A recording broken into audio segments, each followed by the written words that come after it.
Welcome, Commanders! This is a guide for the final boss of the Union Raid of September 2025, Modernia. This boss is a variant from one of the previous solo raids. It is not the same version that you will encounter through the campaign or through other forms of content. It is weak to the fire element and will not stun you within the first 10 seconds if you fail breaking its core. The only core it has is destructible. It is its helmet. Once it is done, you will have to wait for it to regenerate.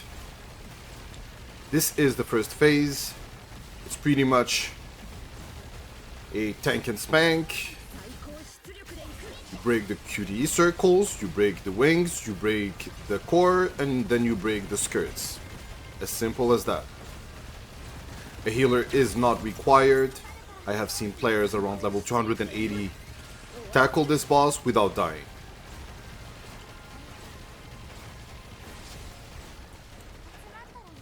Second phase is starting. Boss is blinking. This is where a little trick can come in handy. Do not even aim at the rockets. Aim directly at the wings of the boss. Its movement pattern is middle, left, right, middle, left, right.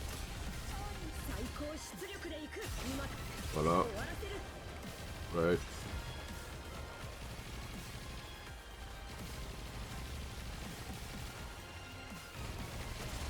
Fire Nikes are absolutely mandatory for that, unless you will not be able to break the elemental shield. We return to phase 1. Phase 1 is the same thing as you have already seen. This is not difficult at all. We have barely taken any damage. We are transitioning to the final phase.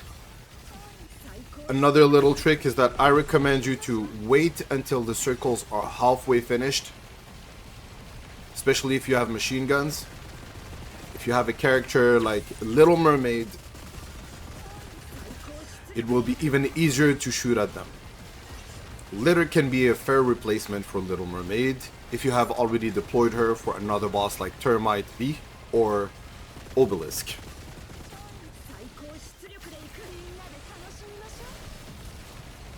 We are doing again. They have spawned halfway through and we just clear it.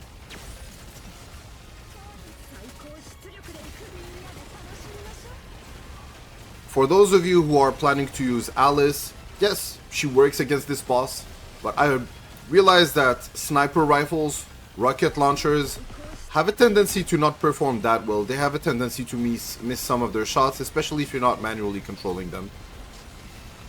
Machine guns are best against this version of Modernia. Drake can also be a viable Nikke if you are really desperate, but she's really losing her punch through the second phase. We are about to finish the fight. You can ignore the last circle because it's the last second, so you can put some additional damage in it. We have used Mihara as an off-burst. Ray was simply a buffer in here, and the main DPS was Rappy Red Hood. Let's move on to the team building part. This is the BIS of the BIS Fire Squad that you can have for this encounter. Why Ray is instrumental, especially as a burst Nikke.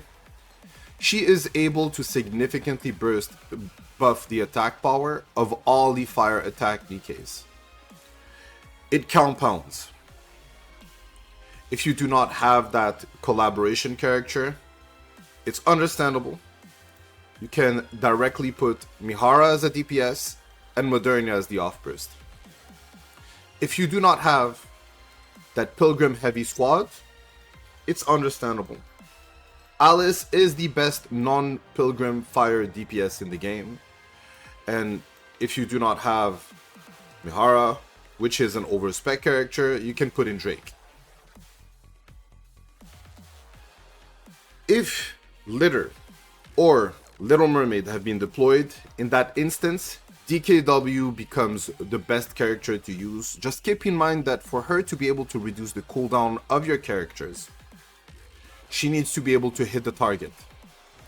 Yes, she is good, especially when paired with Alice. There's a lot of parts to pierce, but if you are not playing her correctly, you will be missing on the cooldown reduction. I said that Drake would lose some of her punch in phase 2, but if she is the only option that you have available, then there is no other choice than deploying her. This is all for this season raid. If you have any questions, leave the comments below. It will be more than a pleasure for me to assist you. Have a wonderful day, Commanders.